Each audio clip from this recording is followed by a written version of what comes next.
देखो, public administration में meaning, scope, significance के बाद एक टॉपिक है जिसको बोलते हैं अपन लोग नेचर। सो नेचर में दो डायमेंशंस को एक्सप्लोर करेंगे कि दैट एक है instrumental versus discretionist. That is first is instrumental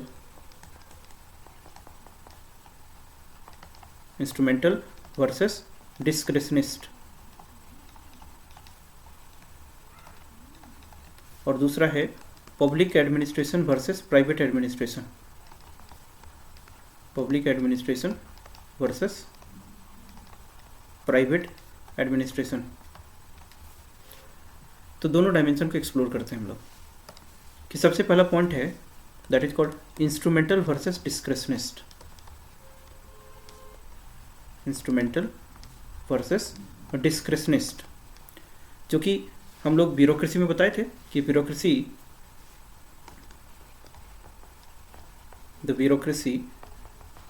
ये जो मशीनरी है, मैकेनिज्म है, what is the positive character, कि ये इसका एक पावर इंस्ट्रूमेंट है। It is a power instrument. कि मतलब ब्यूरोक्रेसी में हमने क्या देखा था कि यदि इसके पास इंस्ट्रूमेंटल कैरेक्टर हो तो वो ओके है, बट इंस्टीट्यूशनल कैरेक्टर हो तो फिर क्या हो जाएगा, इंस्टीट्यूशनल कैरेक्टर। तो ये this is the negative sense.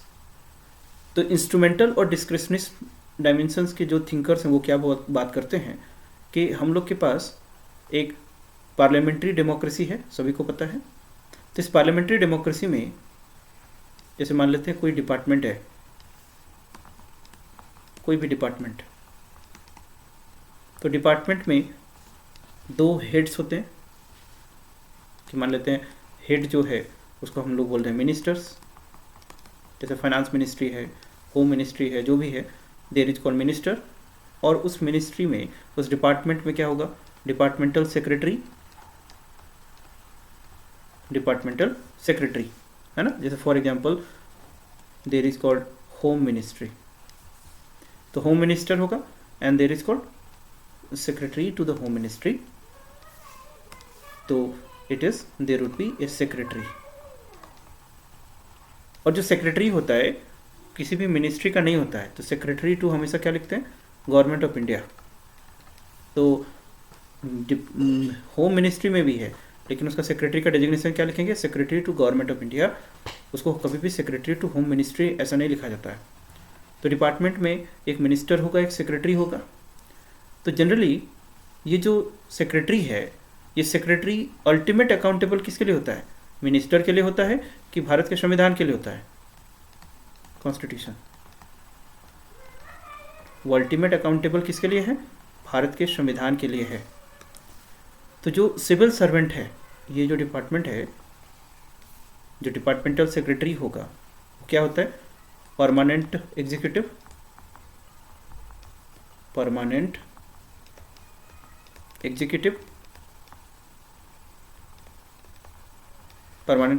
मतलब सिविल सर्वेंट। तो कोई भी मिनिस्ट्री को इस तरह से स्ट्रक्चर किया गया है कि एक इसमें क्या होगा, that is called the temporary executive, और एक होगा परमानेंट एग्जीक्यूटिव।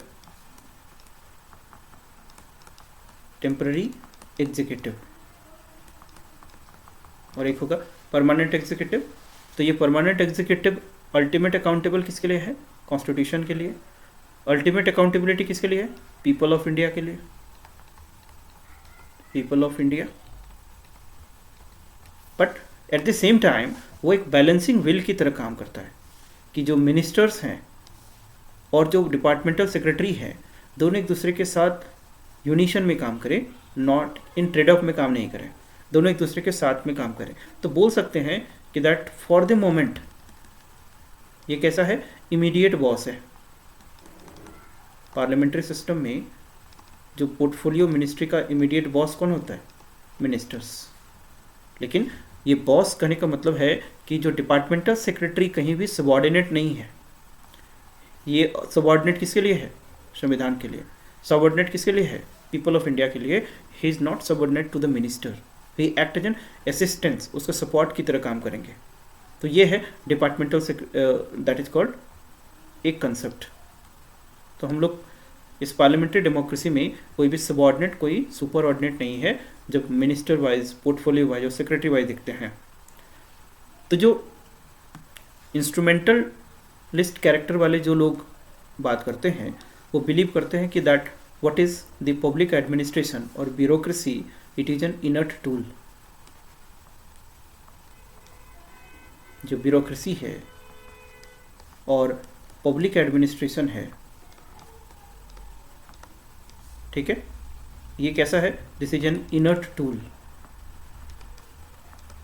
इनर्ट टूल मतलब इसके पास अपना माइंड या इसका अपने पास वैल्यूज नहीं होते हैं, that is called no mind of its on.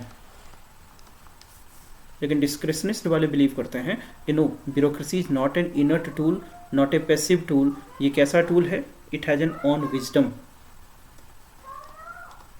Has mind, मतलब ये अपनी ऑटोनॉमी में काम कर सकते हैं, ऑटोनॉमी में काम करते हैं, because they are accountable to the constitution, संविधान, they are accountable to the people. Constitution उनको कुछ राइट, इम्यूनिटीज प्रोवाइड करता है, इसलिए वो मिनिस्टर्स के लिए अकाउंटेबल नहीं है, दे आर नॉट टूल्स। सो अपनी ऑटोनॉमी में काम कर सकते हैं, एंड इन इंस्ट्रूमेंटल डायमेंशन में बिलीव करता है कि अपनी ऑटोनॉमी में काम नहीं कर सकते, जो मिनिस्टर बोलेगा वही काम कर सकता है, करना पड़ेगा। तो अब हम लोग आगे देखेंगे कि ऐसा कब हुआ, कि जैसे जब हम लोग एक एग्जाम्पल बताए थे कि that what is the demerit of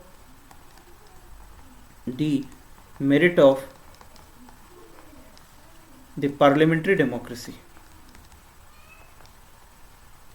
parliamentary democracy, इस सिस्टम का डिमेरिट क्या है,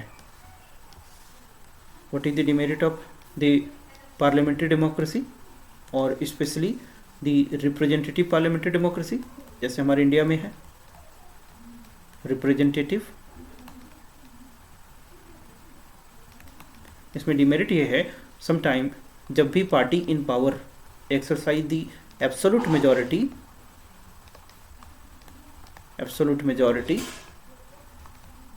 तो देयर माइट बी चांसेस कि क्या होगा उस समय, डिक्टेटरशिप ऑफ द कैबिनेट,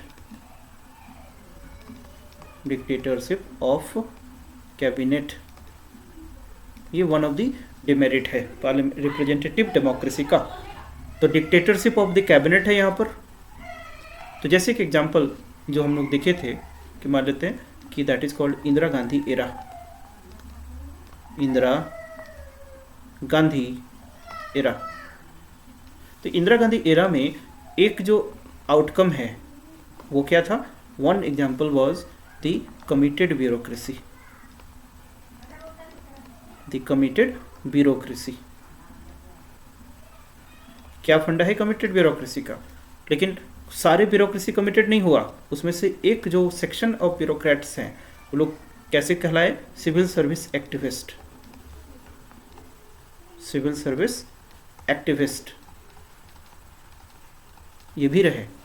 तो सिविल सर्विस एक्टिविस्ट हुए, और कुछ लोग हैं जो कि पब्लिक सर्वेंट की तरह रहे। थर्ड कैटेगरी कैसे रहे, तो पब्लिक सर्वेंट की तरह रहे। तो तीन तरह का लॉबी बना इंदिरा गांधी के टाइम में, जब Indira Gandhi ultimate absolute majority को एक्सरसाइज करती थी। एक committed bureaucracy, civil service activist, और दूसरा पब्लिक सर्वेंट। तो कमिटेड ब्यूरोक्रेसी का मतलब कि जो भी उसमें मिनिस्टर कहेगा उसके अकॉर्डिंग ब्यूरोक्रेसी काम करेगी, माने ब्यूरोक्रेसी के पास अपनी ऑटोनॉमी नहीं है,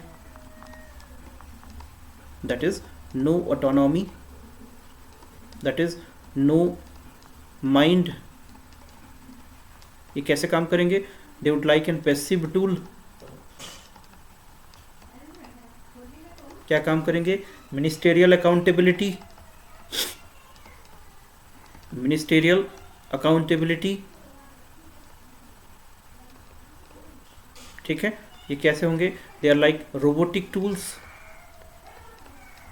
रोबोटिक टूल इस तरह मूवी वूवी में नहीं दिखाता था, नेता का जूता चाटो तो उनके लिए काम करो, तो ये कैसे हो सकते हैं कि वो ब्यूरोक्रेसी जिन्होंने अपने विजडम को छोड़ दिया, जिन्होंने अपने माइंड को यूज करना छोड़ दिया, जो सिर्फ एक पैसिव टूल्स की तरह बन गए, जिनके लिए अकाउंटेबिलिटी सिर्फ क्या है, अपने नेता, मिनिस्ट्रियल अकाउंटेबिलिटी, तो वो एक रोबोटिक टूल्स की तरह काम करने लगे, उनको कमिटेड ब्यूरोक्रेसी कहा गया।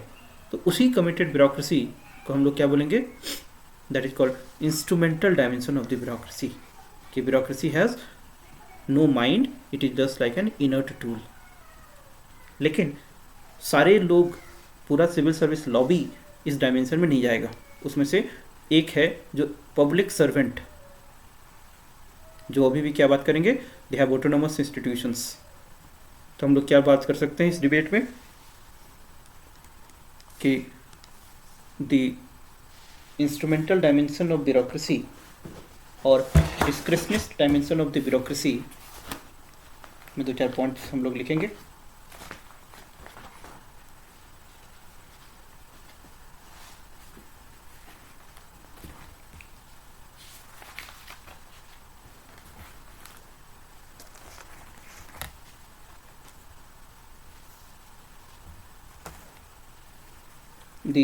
As per the instrumentalist view,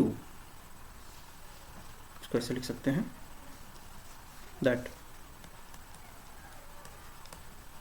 as per instrumentalist view, as per instrumentalist view, तो इंस्ट्रूमेंटल का मतलब क्या हो गया, that is called no mind no wisdom, एक इनर टूल की तरह काम करेगा। As per the instrumentalist view, that is public administration, the public administration is a mere instrument, is a mere instruments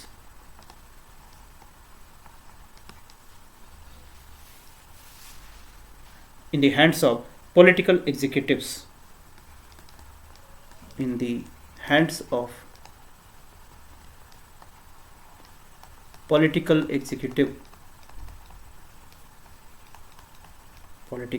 executives and legislators, right, and legislators एक tools की तरह काम करेंगे। it is considered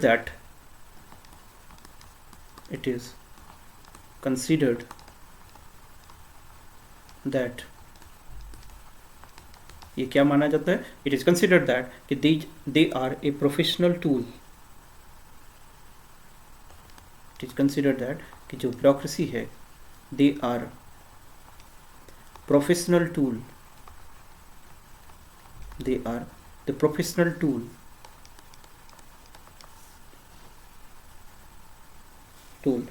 which is used to implement the public policy, which is used to implement the public policies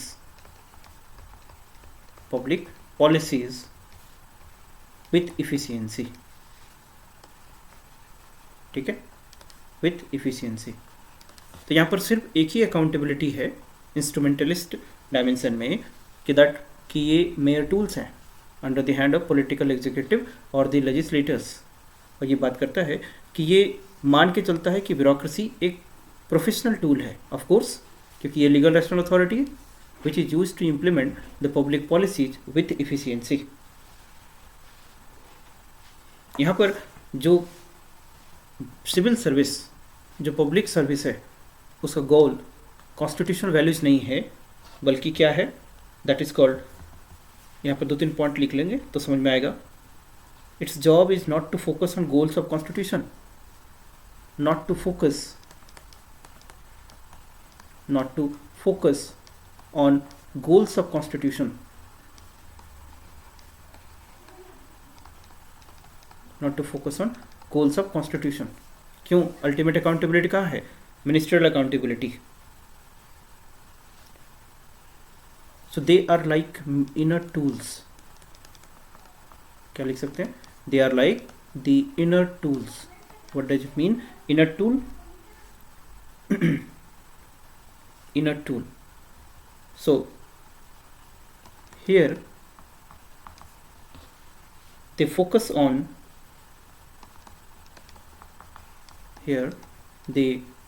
on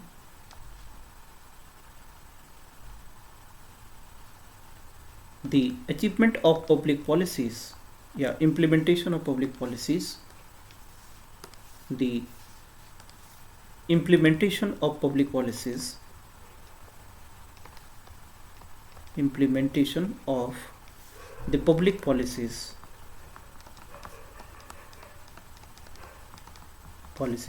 with maximum efficiency, ये है आपका instrumental dimension. So instrumentalist view क्या बोलता है कि they are the mere instrument in the hand of political executive, that it is considered that कि they are professional tools और not to focus on goals of constitution. ये लोग ये मान के चलता है कि मान लेते हैं this is your society,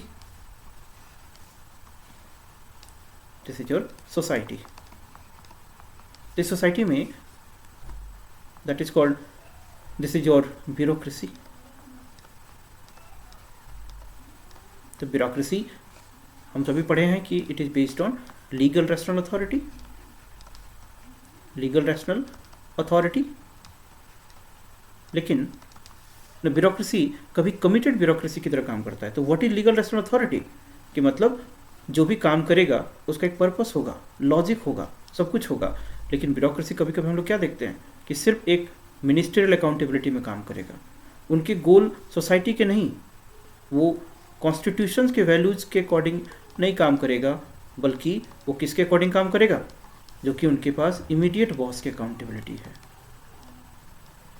political angle से जो इम्पोर्टेंट है, इमीडिएट बॉस के जो इंस्ट्रक्शंस हैं उनके अकॉर्डिंग काम करेगा. तो इस तरह की ब्यूरोक्रेसी को हम लोग क्या बोलेंगे, इंस्ट्रूमेंटलिस्ट डायमेंशन और instrumentalist character of public administration.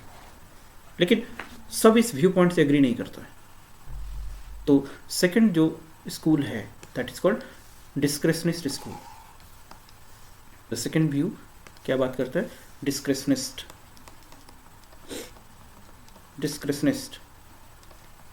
dimension.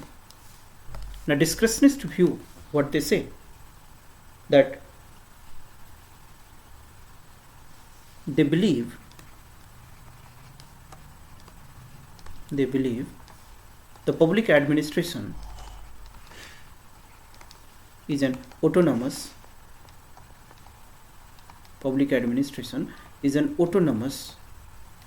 institution.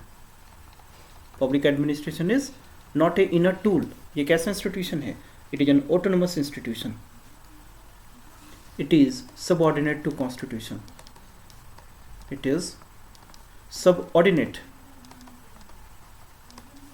To constitution. ये सिर्फ संविधान के सामने जूनियर है और किसी के सामने सबऑर्डिनेट नहीं है. It is subordinate to constitution. Now, its role is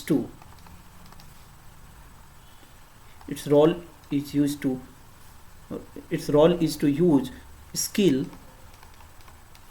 and competency, that is professional competency, the professional competency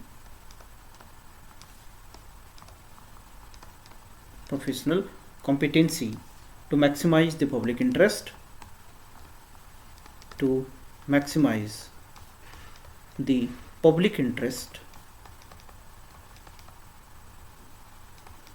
or national interest.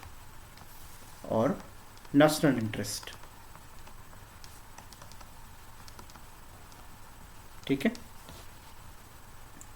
ना. ये सिंपल बात करता है, जैसे हम लोग बात करते हैं ना कभी कभी देख के कि हम लोग जब कभी कभी मौका मिलता है किसी सिविल सर्वेंट से मिलने का, तो कुछ ऐसे होते हैं जो कैसे होते हैं, that is called the you will find कि दैट वो आपको यू अंडरस्टैंड कि जो काम कर रहे हैं वो अपनी विजडम से नहीं काम कर रहे हैं, एक पर्टिकुलर वेस्टेड इंटरेस्ट में काम कर रहे हैं, है ना. जब civil services become an end के जैसा काम हो जाए, सो उनके लिए अकाउंटेबिलिटी पीपल के लिए नहीं है, बट कॉन्स्टिट्यूशन पॉपुलर सोवरेनिटी के प्रिंसिपल पे बेस्ड है. Who is the supreme master, it is the people of India. वो जो हम ब्यूरोक्रेसी में एक सर्कुलर फ्लो में बताए थे। सो सुप्रीम मास्टर है लेकिन उनके एम्पावरमेंट में नहीं काम करते हैं, क्योंकि एम्पावरमेंट के लिए क्या चाहिए? एजुकेशन चाहिए। एम्पावरमेंट के लिए क्या चाहिए? हेल्थ चाहिए। हेल्थ, एजुकेशन, अच्छे रोड, अच्छी शिक्षा, ये एम्पावरमेंट के लिए चाहिए। लेकिन अच्छे रोड, अच्छी शिक्षा ये कैसे हासिल होगा? जब पॉलिसीज उसके अकॉर्डिंग बनेंगे। Scientific research and scholar debate के थ्रू कोई पॉलिसी डिसाइड किया गया होगा, तभी ना इस तरह की चीज़ें बन सकती है अच्छी। नहीं तो यदि एक वेस्टेड इंटरेस्ट में काम करेंगे, so what is politician? They are that political amateur. तो पॉलिटिशियंस को क्या बोलते हैं? That is called amateur leadership ना। पॉलिटिकल जो मिनिस्टर्स होंगे दे आर कॉल्ड एमेच्योर्स। क्या वो पॉलिसी मेकिंग में उतने स्कॉलर होंगे? They are not specialist, they are elected. और कॉन्स्टिट्यूशन में कोई क्राइटेरिया तो है नहीं कि what should be the minimum qualification to become a legislator. MP MLA बनने का कोई कानून तो है नहीं, कोई मिनिमम क्वालिफिकेशन तो है नहीं। So that's why once you become a MP legislators, तो कभी वो मिनिस्टर होगा, हो सकता है वही शिक्षा मंत्री बने, he become the that is called HRD minister, he become the chief of the ISRO, he become the chief of some other organisations. So obviously बात है कि उनके पास उतनी स्किल कहाँ पर होगी? नहीं होगी, but now they are the boss. So boss है तो उनके विजडम कहाँ तक होंगे, टू द एक्सटेंट कहाँ तक सोच पाएंगे? वो उस तरह से नहीं सोच पाएंगे ना जो एक ब्रेन स्किल्ड और एक जो लॉजिकल माइंड काम करेगा। लेकिन कभी कभी एडामेंट होता है कि ऐसे मिनिस्टर्स हो जाएंगे, सो उसमें ब्यूरोक्रेसी दोनों तरह से काम करेगा। ब्यूरोक्रेसी उनको समझाने का काम करेगा, बट अल्टीमेट सिग्नेचर तो मिनिस्टर्स का होगा। और ब्यूरोक्रेसी में एक चीज़ क्या बताए थे कि ब्यूरोक्रेसी में एक बिगेस्ट लिमिटेशन क्या है? Problem of instrumental character. वो देखेगा कि नई चीज़ें चल रही हैं तो वो तुरंत अपने को क्या बना लेगा? इंस्टीट्यूशन जैसा बना लेगा कि show me the man, I will show you the rule, है ना। रूल मेनियाक इंस्टीट्यूशन हो जाएगा। जब चीज़ें होंगी ही नहीं तो फिर अननेसेसरी क्यों दिमाग लगाएगा वो? तो पॉलिटिकल लीडरशिप मेच्योर होना बहुत ज़रूरी है। लेकिन कभी कभी पॉलिटिकल लीडरशिप मेच्योर नहीं होता है तो ब्यूरोक्रेसी अपने हिसाब से फिर अडेप्ट हो जाता है, वो भी इमेच्योर जैसा काम करने लगेगा। सो यदि परमानेंट एग्जीक्यूटिव माने कोई मिनिस्टर इमेच्योर हो तो 5 साल तक का दिक्कत है। 5 साल के बाद इलेक्शंस होगा तो लोग उसको हटा सकते हैं। लेकिन यदि परमानेंट एग्जीक्यूटिव यदि इमेच्योर हो जाए, एलिनेट हो जाए, रूल मैनियक हो जाए, तो फिर क्या होगा ना, एक लंबे समय तक के लिए सिस्टम को वो फेल करता है, क्योंकि वो परमानेंट एग्जीक्यूटिव है। लेकिन permanent executive instrumental character, job oriented, तो इफिशियंसी के साथ कब तक रहेगा? जब उसके ऊपर में जो चेक्स बैलेंसेस हैं वो उतने ही मेच्योर हैं, उतने भी स्किल्ड हैं। तो क्या क्या चेक्स है एक ब्यूरोक्रेट्स, एक सिविल सर्वेंट के ऊपर में? जो इमीडिएट मिनिस्टेरियल चेक्स है, दूसरा लेजिस्लेटर चेक्स है, तीसरा दैट इज कॉन्स्टिट्यूशनल चेक्स है, चौथा that is called accountability to the people of India. इसी तरह से उसके ऊपर में चेक्स है। तो इसमें सबसे जो इंपॉर्टेंट एंड इफेक्टिव है वो कौन है? Ministerial checks. तो मिनिस्टेरियल चेक्स यदि ठीक नहीं हो तो ब्यूरोक्रेसी कैसा हो जाएगा? पीपल ऑफ इंडिया के लिए अकाउंटेबल कम होगा और मिनिस्टेरियल अकाउंटेबिलिटी ज़्यादा हो जाएगा। संविधान बातें करता है इक्विटी, इक्वालिटी, इगैलिटेरियन सोसाइटी का, लेकिन मिनिस्टर यदि चाहेगा कि नहीं हमको लेट से, जैसे अभी झारखंड के केस में क्या है कि झारखंड का जो इकोनॉमिक डेवलपमेंट है या फिर overall development of this state, it depends upon multifaceted development. Multifaceted का मतलब एक हैंड में रिसर्च डेवलपमेंट का इकोसिस्टम बनना चाहिए, एक हैंड में एकेडमिक लेवल का ये होना चाहिए, एक हैंड में इंफ्रास्ट्रक्चर डेवलपमेंट होना चाहिए, एक हैंड में हेल्थ रजिस्टर होना चाहिए। लेकिन लोग यहाँ पर किस तरह से चल रहे हैं ना, बाही में चल रहे हैं, भौकाली में चल रहे हैं, है ना। एम्पावरमेंट बेस्ड तरीका नहीं है यहाँ पर, कैसे फ्री बीज तरीका है ना, कि दैट इज कॉल्ड मैया सम्मान योजना। तुमको दे के 2500 रुपया दे के तुमको लगता है कि तुम्हारे ऊपर कितना बड़ा एहसान करती है। 25 रुपये कितना दिन चलेगा, है ना। लेकिन गवर्नमेंट चाहे तो एम्प्लॉयमेंट में नहीं काम कर रही है कि जो एसएससी सीजीएल के एग्जाम्स हैं वो 5 साल से एग्जाम्स ले ही नहीं पा रही है, 10 साल से नहीं पा रही है, जिससे एक्चुअल एम्पावरमेंट होगा सोसाइटी का, है ना। इनकम जनरेट होगा, एम्प्लॉयबिलिटी बढ़ेगा, उस पर नहीं काम होके किस पे काम कर रही है? फ्री बीज पे काम कर रही है ना। तो ये क्या हो गया? That is called popular promises. दूसरा, जैसे मान लीजिए दिल्ली सरकार में भी दैट इज कॉल्ड इसी लाइन पे करते हैं, क्योंकि पॉलिटिकल इंटरेस्ट ज़्यादा है। क्योंकि जिस तरह से पॉलिटिकल कंडीशंस है अभी इंडिया में, यदि ये नहीं करेगा, लोगों के वोट्स नहीं करेगा, तो फिर क्या हो जाएगा? हो सकता है बीजेपी की सरकार आ जाएगी। बीजेपी की सरकार आ जाएगी तो वो लोग नौकरी पैसा की तो बात सीधे नहीं करेगा, वो लोग तो सीधे दूसरा ही तरह की बात करेगा। तो एक हैंड में यहाँ पॉलिटिक्स चल रहा है, तो पॉलिटिक्स में जो मेरिट है वो कभी ना कभी कॉम्प्रोमाइज़ हो जाएगा, क्योंकि पॉलिटिक्स में पॉलिटिकल गेन देखा जाता है। लेकिन एक हैंड में संविधान के पूरे मॉडल में पीपल ऑफ इंडिया को ही सुप्रीम मास्टर रखा गया है ना। पीपल ऑफ इंडिया कैसे अपने को सुप्रीम मास्टर बना सकते हैं? By exercising their claims, by exercising their knowing their rights, liberty and all this. और ये सब कैसे होगा? Through the empowerment. तो एम्पावरमेंट कब पॉसिबल है? जब एक बैलेंस कंडीशन में काम करेगा कि अनबैलेंस कंडीशन में? अनबैलेंस कंडीशन में। मिनिस्टर्स के ऊपर में भी अकाउंटेबिलिटी होना चाहिए ना। तो मिनिस्टर्स कभी कभी अपने को एक पर्सनालिटी कल्ट जैसा ट्रीट करने लगे तो उनके ऊपर में तो फिर बैलेंस होना मुश्किल हो जाएगा ना। कि जो भी बोल दे, मान लीजिए मोदी जी, वो भगवान के वर्ड्स हो जाए, तब तो फिर दिक्कत हो जाएगी एक समय के बाद। Because human reasoning is fallibility always fail, है ना। ये होता है किसी पॉइंट ऑफ टाइम में, ठीक। तो कहने का मतलब हुआ कि दैट यहाँ पर डिस्क्रिशनिस्ट लोग बोलता है कि ये ठीक है कि आज हमारे पास ब्यूरोक्रेसी जैसा भी हो। जब आज़ादी के टाइम में भी यही कंडीशंस थे। आज़ादी के टाइम में तो ब्यूरोक्रेसी और स्ट्रांग था ना। पॉलिटिकल लीडरशिप तो बहुत ही नेसेंट स्टेज में था। तो ब्यूरोक्रेसी चाहता तो उस समय बहुत बेकार या ये काम करके निकल जा सकता था। बट ब्यूरोक्रेसी ने सिर्फ अपने इंस्ट्रूमेंटल कैरेक्टर को ही एक्सरसाइज नहीं किया, बट कि अपने विजडम से भी काम किया, है ना।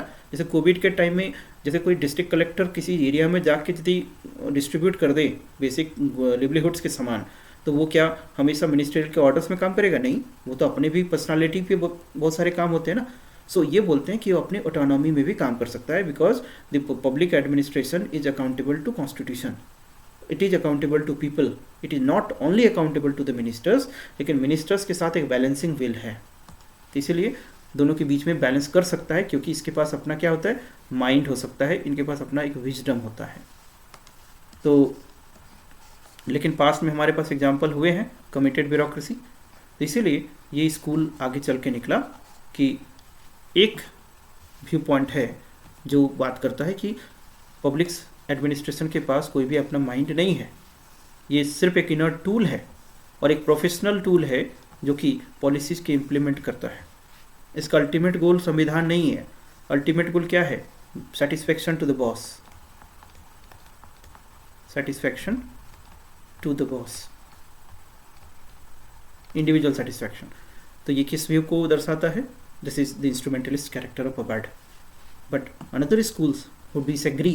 They say कि no, they believe कि पबार्ड has an autonomous institution. They believe कि they are subordinate to the constitution. Its role is to use skill or professional competency to maximize public interest or national interest. तो ये किसके लिए काम करेगा? Public interest के लिए काम करता है। ये किसके लिए काम करेगा? नेशनल इंटरेस्ट के लिए काम करेगा। जैसे एक एग्जांपल सुने हो ना कि that is called Ashok Khemka,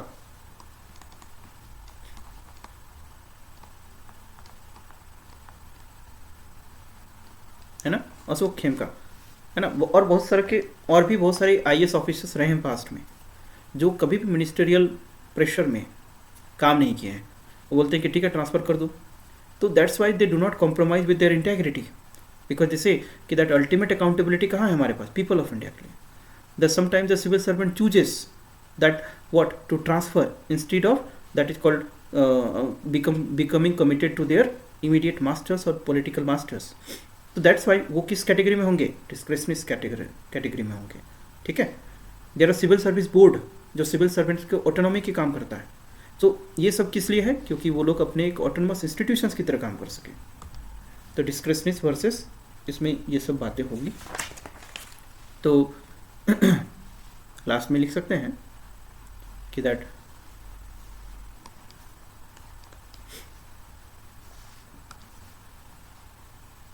here the public administration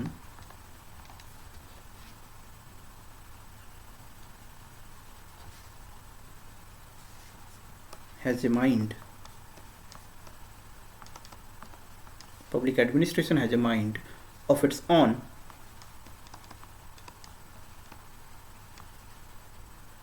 which is used which is used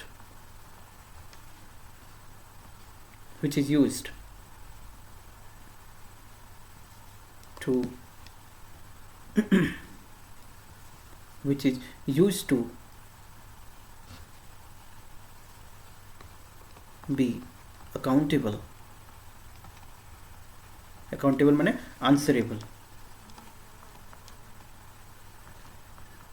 which is used to be accountable towards society, citizens and constitution,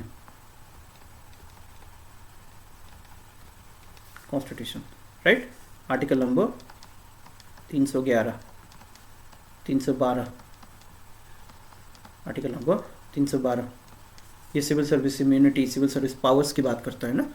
तो ये सब डिस्क्रिशनरी व्यू पॉइंट बोलता है कि इनके पास एक अपना विजडम है, अपना माइंड है, जो कि किसके लिए काम करेगा, for the society, for the citizens, for the constitutions. तो इस कैटेगरी ऑफ पब्लिक सर्वेंट को हम लोग डिस्क्रिशनिस्ट में रखते हैं, ठीक है।